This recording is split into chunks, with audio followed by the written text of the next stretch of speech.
Hello everyone, and welcome to my Let's Play of Legend of Zelda, Ocarina of Time. I've been wanting to do videos like this for a long time now, probably about 3 or 4 years, but never got around to getting the equipment to do so. But now I have it, so I'm going to try it out, at least do this. I'm at least going to finish this series. Hopefully I'll do more, but that's if people actually enjoy them and that. But obviously at the start my commentary will be a bit iffy, and hopefully I can improve as we go along, and hopefully I can get some criticism from the people who are watching to help me improve.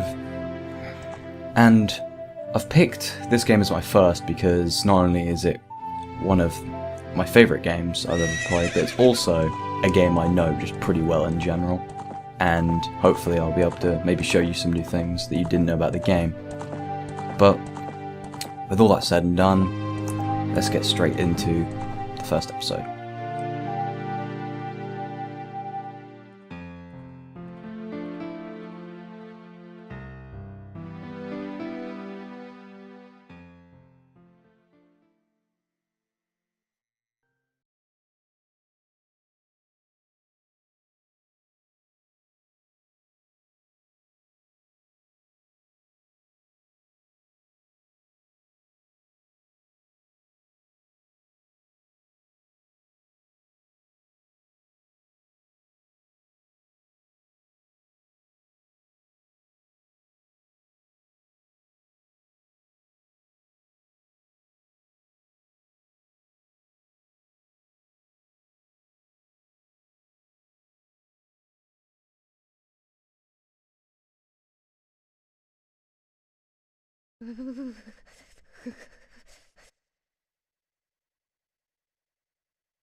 And with all that stuff out of the way, hello everyone and welcome to the first episode of Let's Play The Legend of Zelda Ocarina of Time. We're just sitting in the hut. Yeah, okay, let's get going. Let's start the game.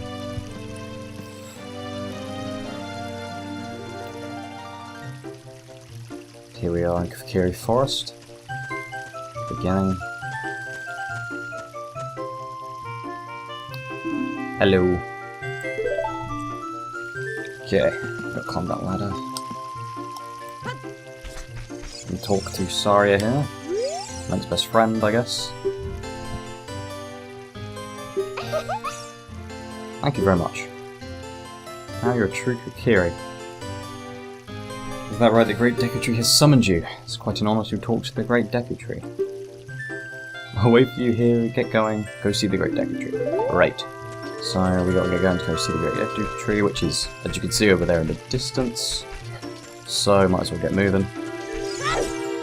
Let's see him ASAP. And who's this guy? Hey you, Mr. No Fairy, what's your business with the Great Deku Tree? Without a fairy, you're not even a real man. What, you got a fairy? Say what? The Great Deku Tree actually summoned you? What? Why would he summon you and not the Great Mido? This isn't funny. I don't believe it, you aren't even fully equipped yet. How do you think you're going to help the Great Deku Tree without both a sword and a shield ready? I can read properly. What, you're right, I don't have my equipment ready, but... Does this guy even have a sword and a shield? Why do you get a sword and a shield? Why do I get a sword and a shield? If you want to pass through here, you should at least equip a sword and shield. Sheesh. Right. Righty ho. So in that case, maybe I'll go find some sort of weaponry. Sword and shield. Hup. And... tutorial ho. Okay. You gotta press the right button. And you can speak to people from distances. That's what fairies are for, so you can lock onto people. It's pretty much, actually, pretty important to the success of Ocarina of Time, was the addition of the Z targeting.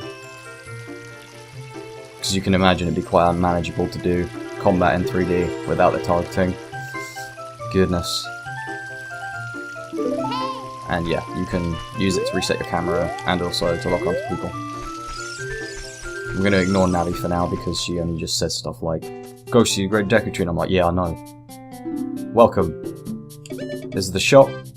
They have the shield we need. Unfortunately, it costs money. So we are going to have to go find some money. And luckily for us, there's 5 rupees to start with behind there, which is pretty useful. And now I'll show you quick ways to get the rupees you need relatively quickly. Jumping over the stones over the river will net you 5 rupees. There's also 5 behind Mido's house. Going inside of Mido's house, there are 4 chests. 2 containing blue rupees, 1 containing a green rupee, and 1 containing a recovery heart.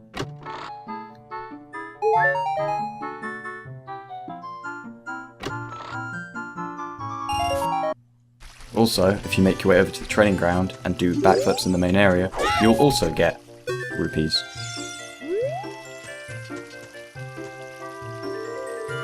Okay, and now we're going to go and find the last couple of rupees we need. And also, maybe something else. Not to spoil anything. See, there's already 5. Boulder. And yep, it's pretty much all the rupees we need and then some. So we can pretty much keep moving along here, and then a chest. What's a chest? I have no item-related questions. Okay, so... what is a sword. We got a sword. And it is the first part of our 2-part plan to get into Deku Tree. What? Okay. For some reason, gotta equip this. So do that. There you go. It's equipped. Now, as I'll demonstrate after getting safely out of the way of the big massive boulder. you can. We are going to show you a bit of the moves you can do. Get the hole. Okay, there we go. We're going to show you some of the things you can do with the sword, and then we're going to go by the shield, and then we're going to go and talk to the Great Deku Tree, because that's our objective in the end. But yes, you can do a basic horizontal slash by simply pressing the button. If you press forward and the button, you'll do a vertical slash. You can also, if you hold the button, do a spin attack. Also, if you press the lock-on button, by default you'll do the vertical slash. Pressing forward will do a stab, and you can press A while standing still to do a jump attack. So yes, that's pretty much all the moves I think that Link gets with his sword. Anyway, back in the shop, we're going to get ourselves Deku Shield. We now have the shield, in case you didn't realise. Obviously this is used to block things. Shocking, I know. Should I buy something else? Nah, don't have enough money. But yeah, go into equipment subscreen, and equipped. And there you go. We've got a sword and shield. Now we can go talk to the Great Deku Tree. As long as we have a little swim. Here we go. If you want to see the Great Deku Tree, you should at least make a consistent voice for this part. Oh, fuck. At least equip a sword and a shield. Hey, what's that? Oh, you have a Deku Shield? And what's that? Is that a Kokiri sword? Good grief. Even with all that stuff, a wimp is still a wimp, huh? I, the Great Minder, will never accept you as one of us. Shoot, how did you get to be the favourite of Saria and the Great Deku Tree? Huh? Grumble, grumble. Probably by being slightly more modest than you. Just saying. And now we're going to make our way here. But surprisingly enough, Minder was right about the whole needing a sword and shield thing, because this is where you encounter the first enemies in the game. Luckily, they are not really that much of a challenge. And we get an item. Deku Stick. It can be used as a weapon, surprisingly enough, stronger than your normal sword. But as far as I know, they break after each hit, so it's not really particularly useful for using it as a weapon at least. But there are some other uses for the Deku Stick, so don't worry about that. And here we are.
Words of wisdom, huh? Fair enough. Anyway, and with all this said and done, it's having talked to the Great Deku Tree, we're going to go enter.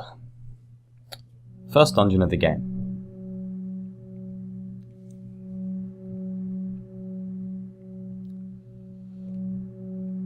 First thing to mention is that I do actually really like the music in it. Or when there's no enemies standing right near you, making it go into battle music mode. Okay. These guys are kind of like the Deku Bubbas we fought just, because that's what they're called. Deku Bubbas. But yeah. Except these guys lunge at you instead of just nipping at the air pointlessly. If you hit them, they'll get stunned. If you hit them while they're stunned, you can get a stick. But if you kill them normally, get a nut.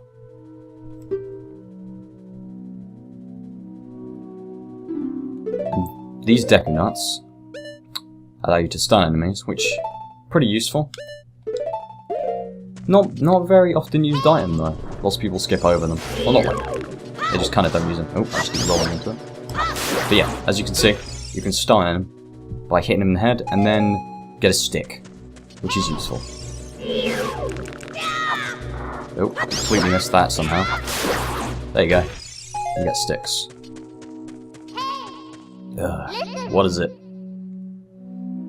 You can see down below this web using... Oh, that, to be fair though, I was actually going to show that in a sec. If you look down below, you can see there is definitely stuff down there, which we will probably have to get to at some stage. Being this is a dungeon and all, not exploring some of the rooms would be unforgivable. Speaking of rooms, in the dungeon... Oh, you don't... Nope, nope, nope. Well, good job. Okay. In the dungeon we get this. It's a map screen. Basically, any room we've explored will be shown to us. And also, the room that's flashing is the room we're in. Useful, I know, since we've already been in one whole room, but figured I'd point that out now, get that out of the way. And we just got to ascend this area. But as I was saying before, the music in this area is something I really like. It's very somber, you know, very quiet. Oh. And we got stuff on the walls.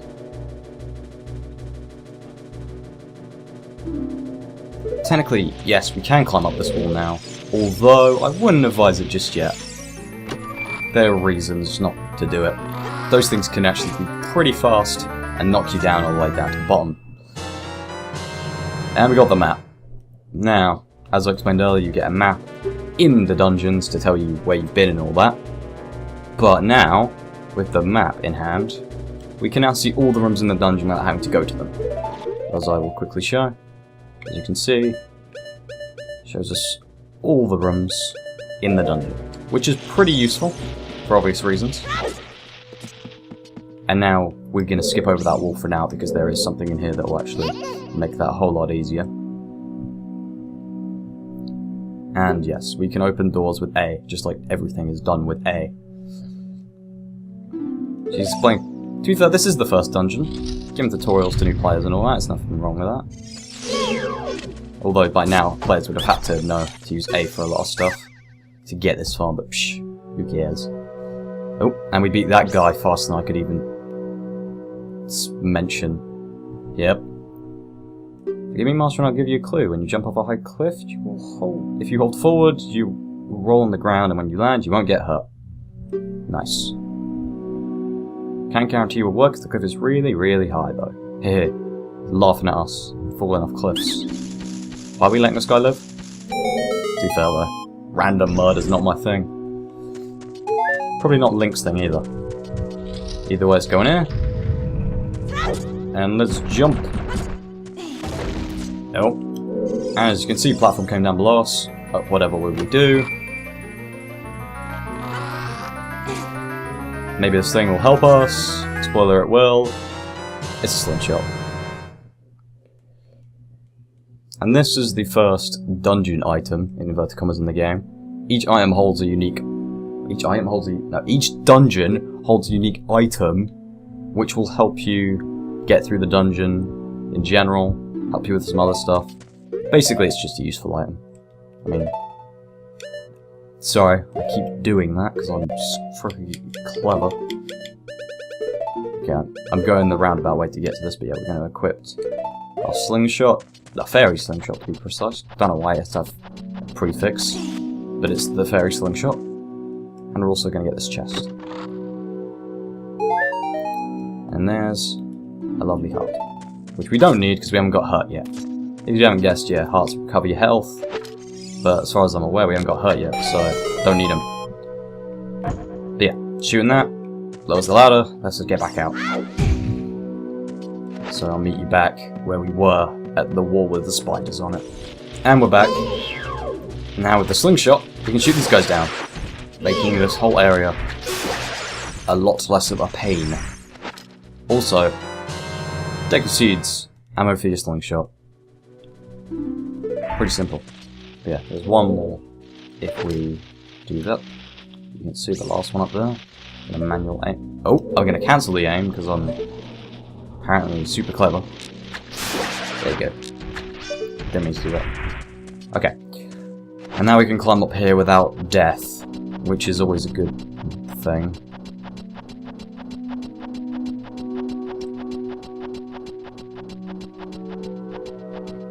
But yeah.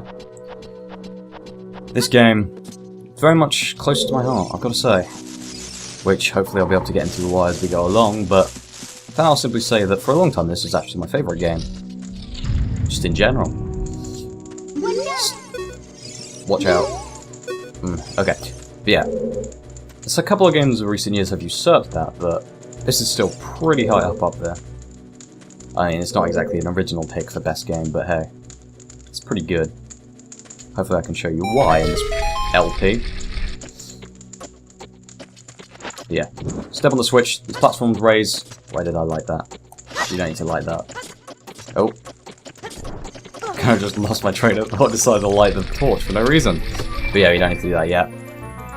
Open his chest, and inside here is the compass. The compass pretty much just improves the map, shows us where chests are, shows us what floor the boss is on. Also, on the little map on the bottom of our screen, has a red arrow for where we came in the room. Oh, didn't mean to do that.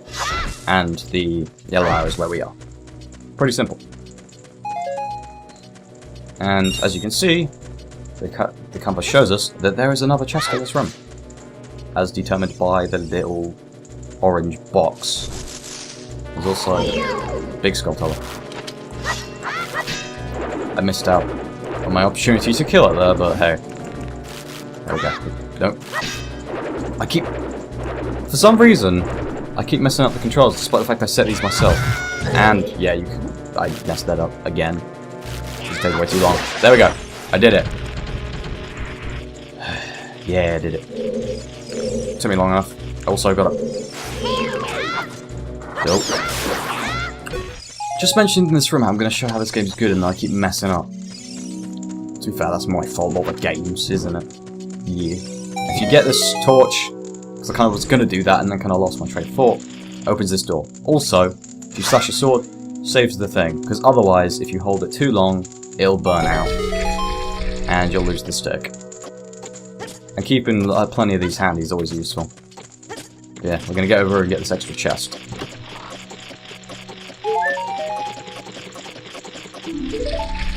And inside there was a heart, obviously. Yeah. But these guys, these are golden skull tellers. They drop tokens. These tokens are important for a quest we're going to get into later on, but I'm going to be collecting them all because this is a 100% run, blah blah blah. I might even make a compilation video when the LP is done showing where all 100 of them are. I might do that. I'm not sure though. Some people, if people want that, they should say. There's a couple other collectibles I might show as well. I'm going to show them, of course, but I might make a compilation for them. Anyway, we're going to kill one of these guys. The skull teller's all the way up here. If you look, there we come. They're everywhere. But as you remember, there is a cobweb down there that leads to the basement. And what you can do here is if you jump off and aim for the middle,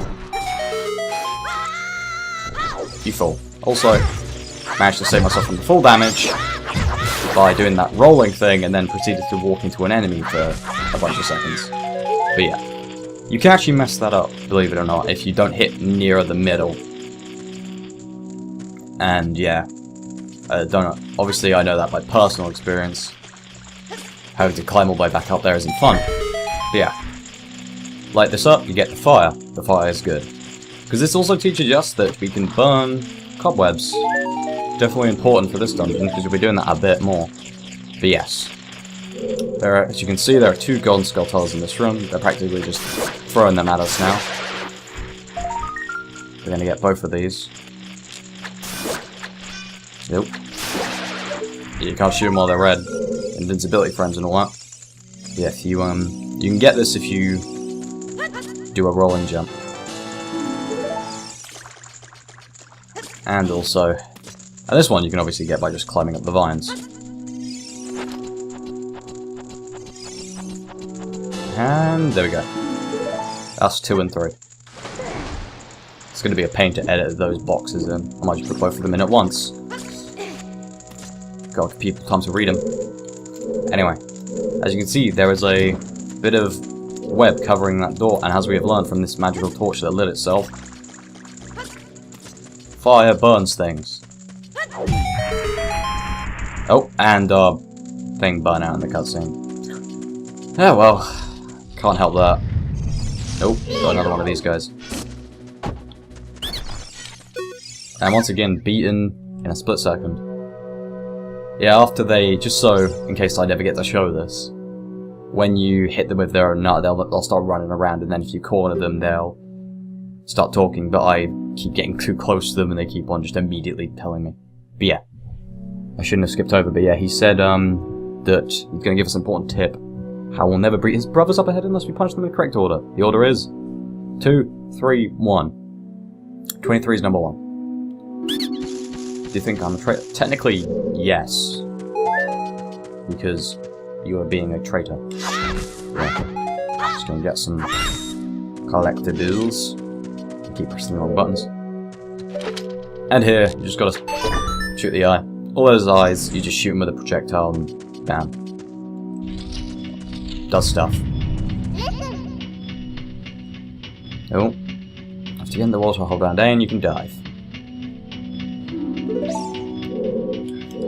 Okay, basically, in this bit, we're gonna just have to go over here. Dive. Miss the switch completely. And try it again. This time, properly. Anyway, now... Okay, now let's start a timer, and we'll miss the platform. Once again, messing this up. For some reason, I always mess up this run. Don't know how, don't know why. But, yeah, if you put your shield down, you can just about duck under it, I think. I think you don't have to normally. It can be good if you're, like, running out of time, though. Okay, got a gold skull. Gold skull tower? Isn't it gold skull tower? Because there's just so many gold skull towers in the previous run. Just got it in my head. But anyway.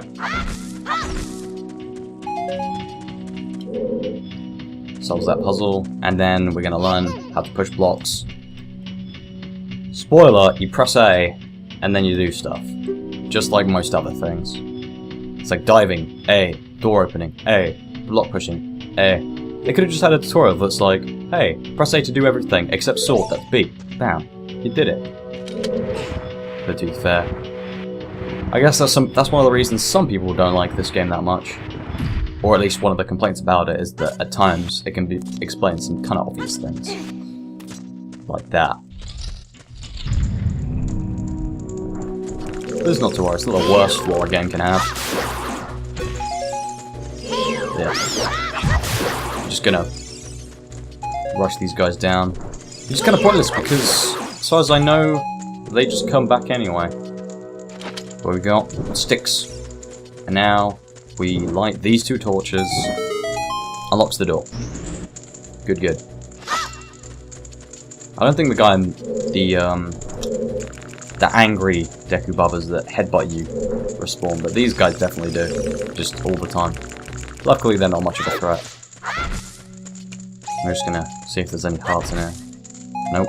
There's just loads of seeds, which I already have 30 of. And here we come into the next room. Here we come. We're already in the next room. I don't know, I'm just running out of things to say at this point. Apologies, by the way. A bit of a late apology, but apologies. This is... I'm not exactly good at this commentary thing yet. Oh, what the hell is this? Go, my lava. Yeah.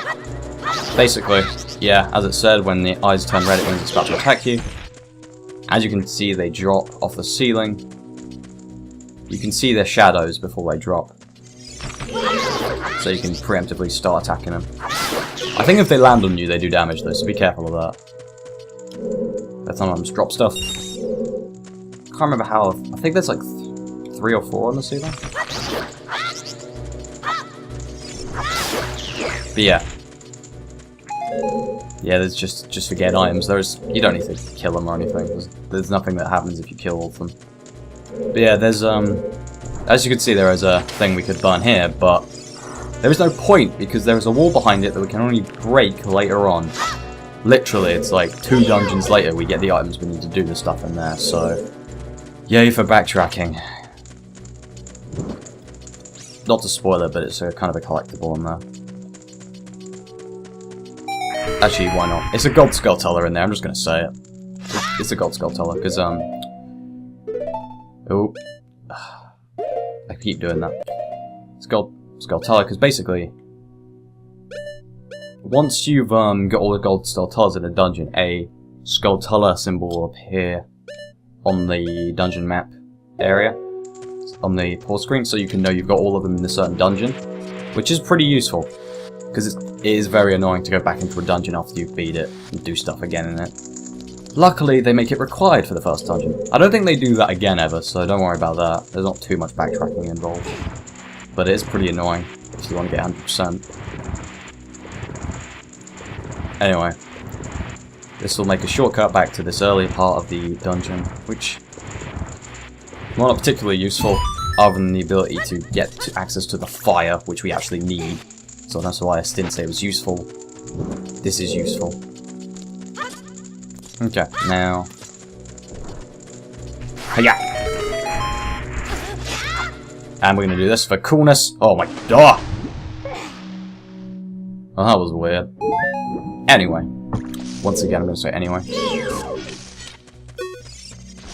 If you haven't guessed, these are the 3 brothers that the other Deku was talking about. You got killed in the order 2, 3, and 1. And then corner this guy. Literally, Jesus. Could we be any closer to him? It's so annoying that I'm going to reveal the secret of Queen Goma to you. Really? You don't have to. Tube de grace to Queen Goma. Strike when your sword while she's stunned. Is that really a hint?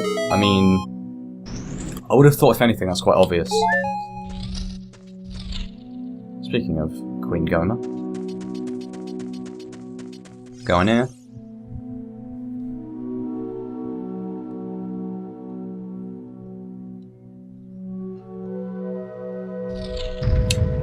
And great. Now it gets very dark.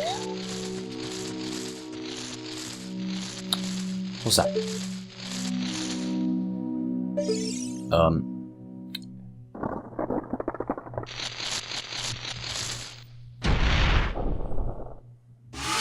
And here's the first boss, Parasitic Armored Arachnid Goma. That's a hell of a name. Now, to beat Goma, all you gotta do is either use your slingshot or Deku Nuts to stun her while her eye is red, and then strike her with your sword. It's pretty much that simple. I'm gonna keep lock on here so I can know when she's... her eye will go red when she's about to attack. Oh yeah, you've got to shoot her with them. Oh wow. Yeah, when she's on the ceiling, I don't think you can stun her with Deku Nuts. Oh yeah, she drops Goma Lava in eggs, but you can break the eggs before they hatch, which is pretty useful, because otherwise you might have to fight a bunch of Goma Lava, obviously. But yeah. And you just combo her down once you've stunned her. If you run out of Deku Nuts or Deku Seeds, there's stuff at the side. Also, if you get low on life, you can destroy those plants.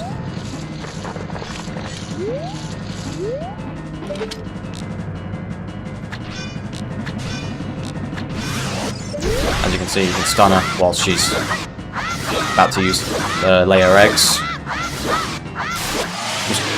And yeah, pretty easy boss fight if you take every opportunity you can to stun her. You can stop her from pretty much doing anything if you just stun her every time her eye goes red. It makes the boss fight pretty quick. Lucky for us, really. And that went well, I would say. Also, every time you kill a boss, beat a dungeon, you get a heart container, which adds a new heart to your life bar. Pretty dang useful. Some people actually do 3 heart runs where they never collect any extra hearts, and they just do the whole game with 3 hearts, which is actually a pretty fun run, I would say. I've never tried it myself, but I don't know, maybe you'd want to at home? Anyway, we go in this, it'll take us to the exit.